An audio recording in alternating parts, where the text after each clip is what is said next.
Good morning. If there's a photograph which sums up how I feel at the moment, it's this. That's a photo of me getting off the Orkney plane, arriving in Guernsey yesterday with, oh, a chill wind. Whose idea was it to leave the warmth of the Gulf of Thailand for the brass monkeys of the Channel Islands? But I'm here with you now for the whole of December. What that means, Fridays, going to get a look in if I'm not going out, and who's going to be going out in this weather. So I'll be able to do extra bonus evening sessions for you, 7:45s, which are incredibly difficult for me to do in Thailand because it's a 3 a.m. start. But here, far more motivated, having a great night's sleep as well on English time. Wonderful. Great to see my parents as well. They're getting older year after year. So that's the whole purpose of the visit. So, and my brother's son has had a son, which is fantastic news as well. So plenty to catch up with.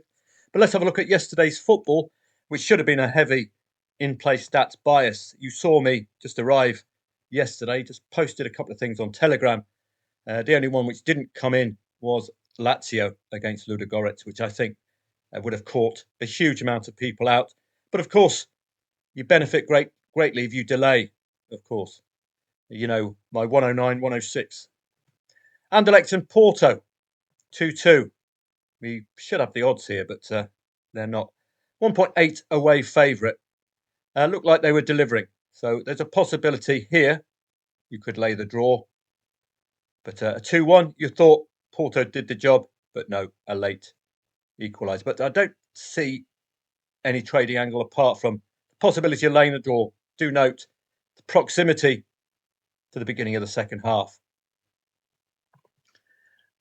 Atletico Bilbao, just watch out for them in this competition and domestically as well. They are brilliant. They are full of goals. This is exactly what you expect of a 1.22 favourite, isn't it? Goal before half time. Well, we got two of them. What a pity.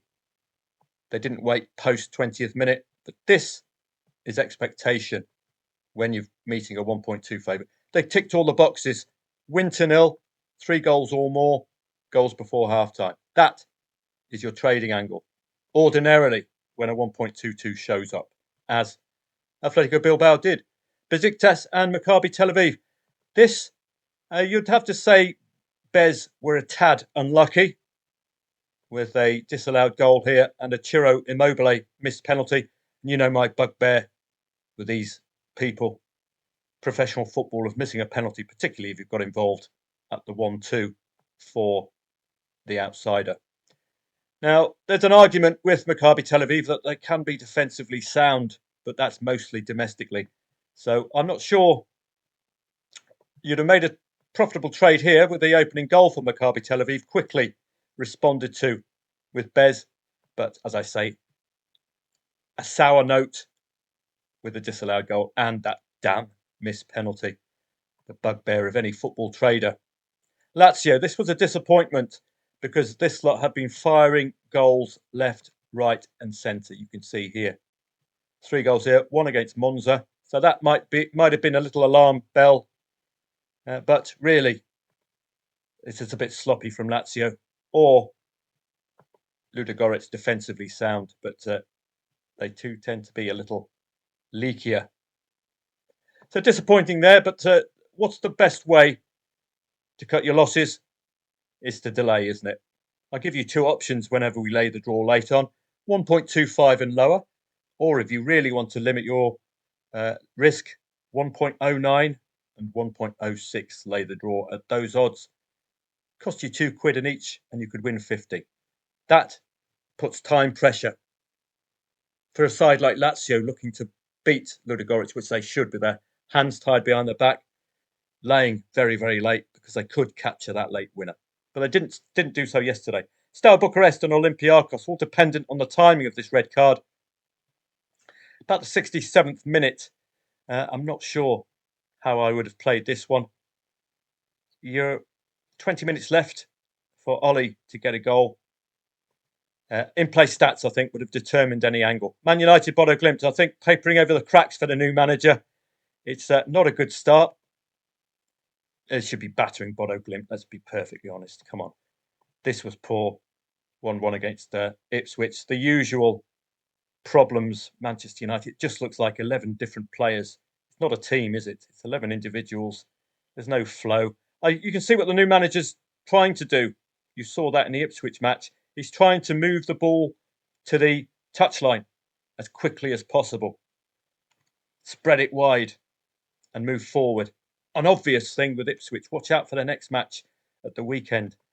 Against Bodo Glimt, yes, we got a trading angle here with a 1-2 lead for Bodo. Rasmus Højlund scoring. Well, scoring 2. Nice to see him back, up and about. And it's the youngsters doing the business. From a different perspective, the manager will be delighted with the fight back. But this conceding 3 goals now against Bodo Glimt in Ipswich, it's poor defensively. So that's going to have to be sorted out by that new manager, because that is a poor scoreline, is it? But it come from behind, United win. A lot better than cocking it all up against Porto, wasn't it? Midtjylland really should be gettable by Frankfurt. Did Midtjylland score first? No, they didn't. It was a 1-1. You'll note it was an own goal. I do tell you to look out, particularly when the underdog scores first. Is it an own goal? Is it a penalty? Is it a deserved lead or an equaliser? Not so in this case. Possibilities to have laid the draw second half with Eintracht Frankfurt. Arguably should be far too good, but only took a penalty. So again, proximity to the end of the first half means there's a vast proportion of the second half to go. Possibility that you could lay the draw there, particularly for that being an undeserved own goal. Nice and Rangers. Well, what can I say about Rangers? My friend Jim in Hua Hin will be absolutely delighted. He's a Rangers fan or Rangers sufferer. Where did all this come from? It's not a bad side, Nice. Not renowned for goal scoring, that's for sure. We can have a quick stroll. Well, having said that, they've just proved me wrong there. But domestically, this is more in keeping with the Nice that's stuck in my memory bank. An excellent result for Rangers. I'm not sure how or if I would have traded that. 2.05 the favourite. Really solid stuff. What can I say? This is why I don't like trading this competition, because you can get the odd shock result. Or is it a shock result? I'm not sure. All dependent on the in-play stats here, of course. Did Rangers ignite first half? This is the only real way I'll play these competitions, is with that in-play stats bias. And again, it was just Rangers getting there. Slavia Prague and Fenerbahce. This will be... No, it's a good result for the special one. I thought it was a 2-2, but did they come from behind against Sparta Prague? And did. Churi scoring first. Should have given you a degree of confidence, I think, with this being a Jose Mourinho sign. Edin Dzeko up front as well. Fred from Manchester United, I believe. That's the Man U connection. Dusan Tadic as well. El Nesri picking up some really good players. El Nesri, ex of Sevilla, is he not? Yusuf El Nesri. Or am I getting him mixed up? Yeah, Sevilla. The ex-Sevilla player. Really solid signing. I don't know why they're attracted to Turkey.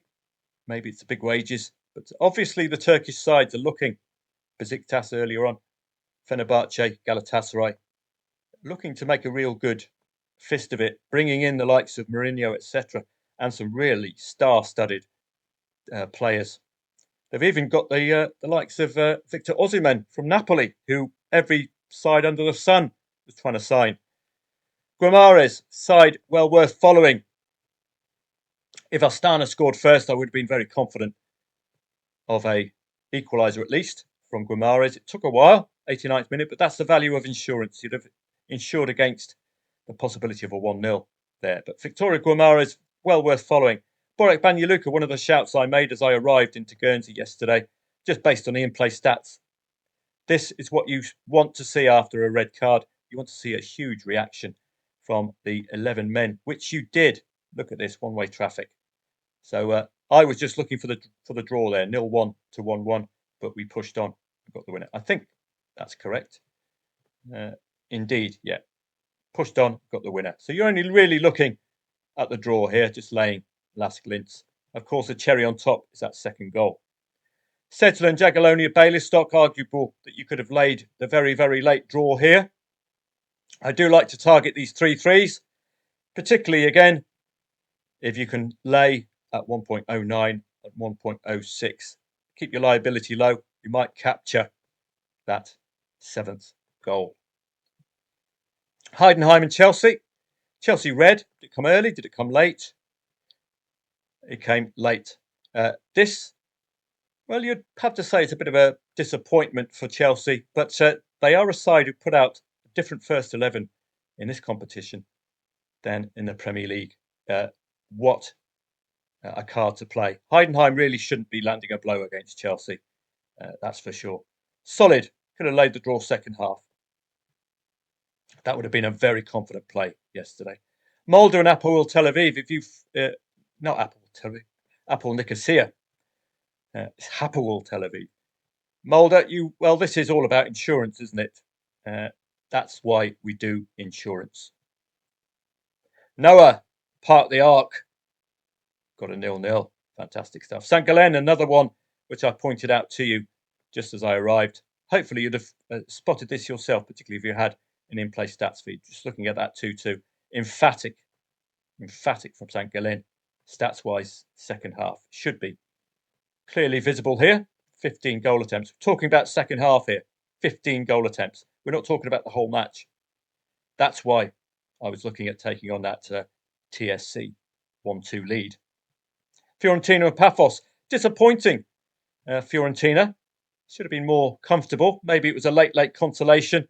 Indeed it was, to just take the gloss off what would have been a comfortable 3-1 win. Fiorentina all day long here. You'd have been extremely disappointed how Paphos landed a blow, but you'd have welcomed it because Fiorentina, look at the W's. Look at the W's. Let's have a look at some recent Fiorentina W's, www.com. All over since the 3rd of October. One of the best form sides in Europe, you'd have to argue. Brilliant. What can I say? This is the only disappointment, and we covered the 2-1 scoreline anyway, so job done there. Mlada Boleslav and Betis. Did that red card cost Betis? They really should be too good for the Czech side. Quick brace and a late red card. You could have arguably got involved here again. The proximity of 54 minutes to the beginning of the second half gives you an implied hole, really, second half for Real Betis to do something. Insurance.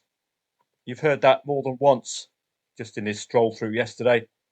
That's why I do insurance. And if you come to a live stream tomorrow and a free live stream on Sunday, then you'll be able to see that in action. Rapid against Shamrock Rovers. Good result for Shamrock Rovers, you'd have to argue.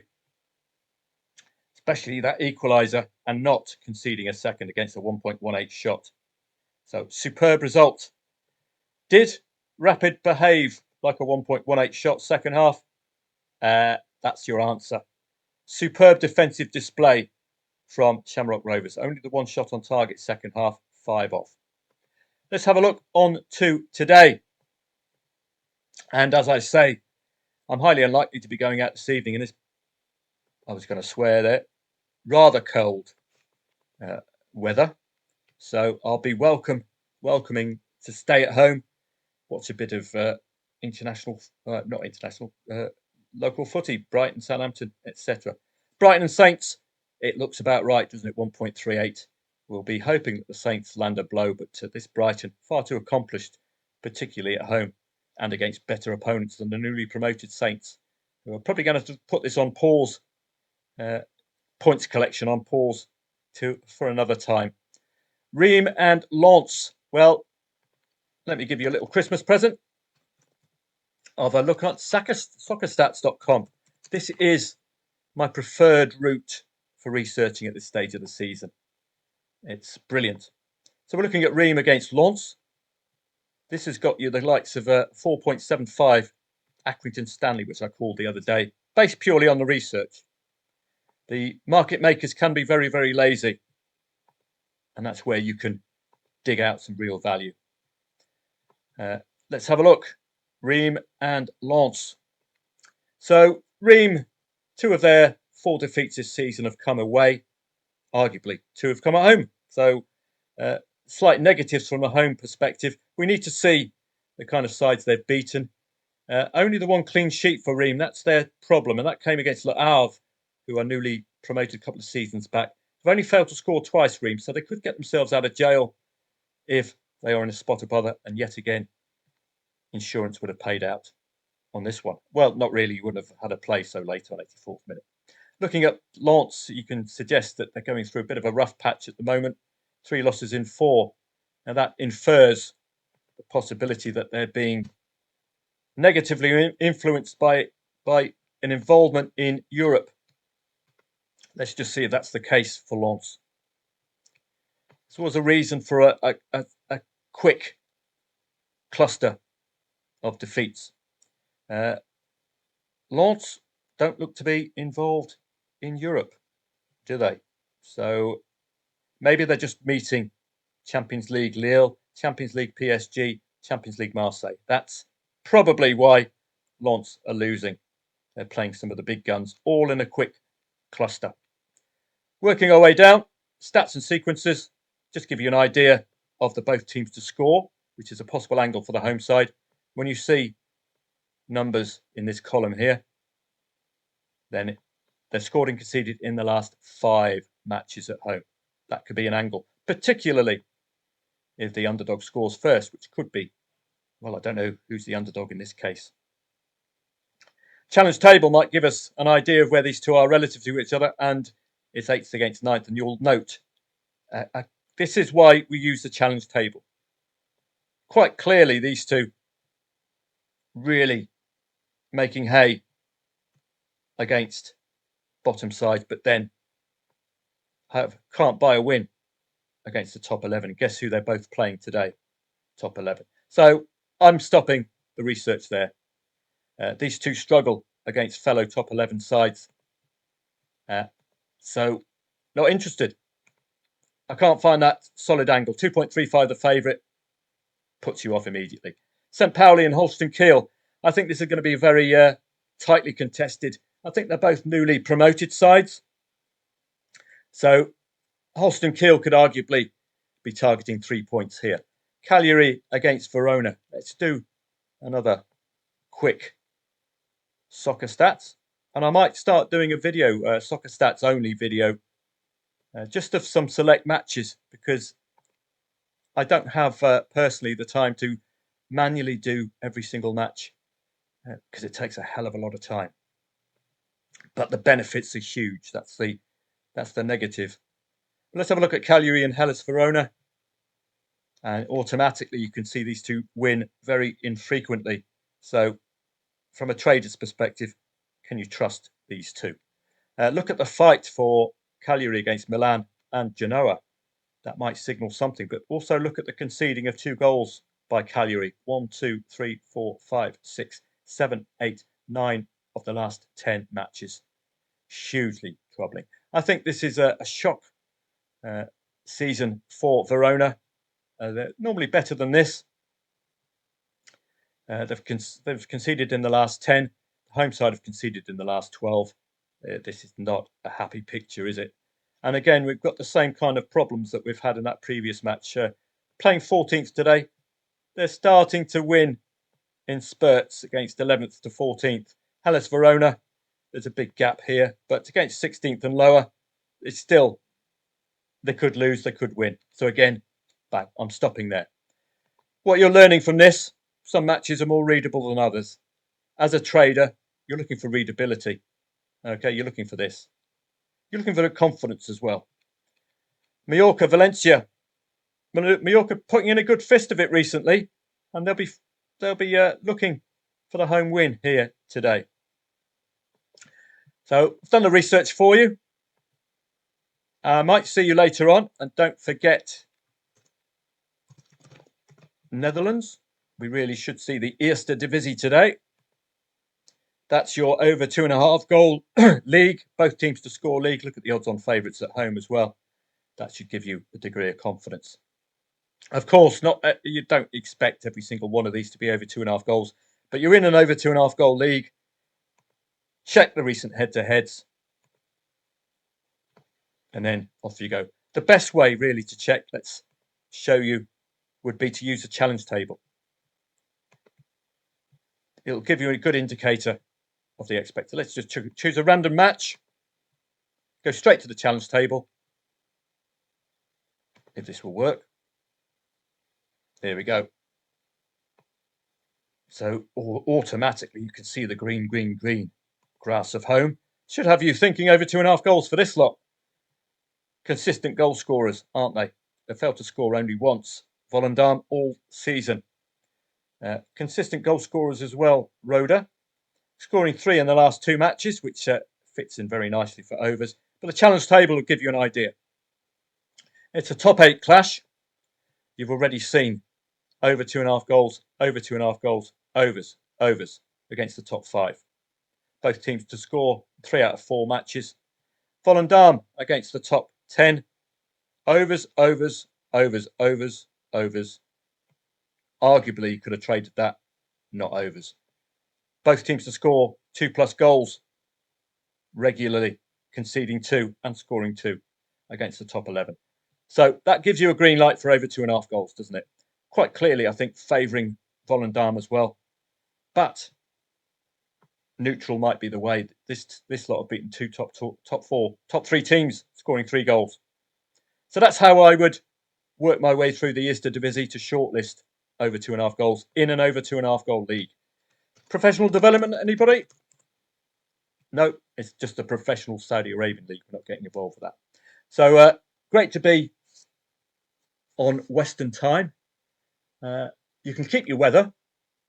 I'm not taking that back to Thailand with me. Great to be back. And you'll be seeing a lot more of me in the evenings as it gets cold. Don't want to go out. Got the computer, do a bit of trading. So that's a nice bonus for you. Live chat, live stream tomorrow. Free live stream every Sunday for open to everyone on YouTube. So you'll be very welcome on a Sunday. Nice to see you. And I might see you later on for a rare Friday trip. I've got no plans this evening. We've got no family plans either. So I should see you for a few of these, which do look very readable. It's a very decent coupon. Nice time zone as well. You can start at 7:30 and you'll be involving yourself with quite a few matches. Starting at 7 p.m, of course, you'll have the Eerste Divisie. Have a great day. And I'll see you, members of Football Trading Profits, on Telegram, possibly later on for a bonus Friday session.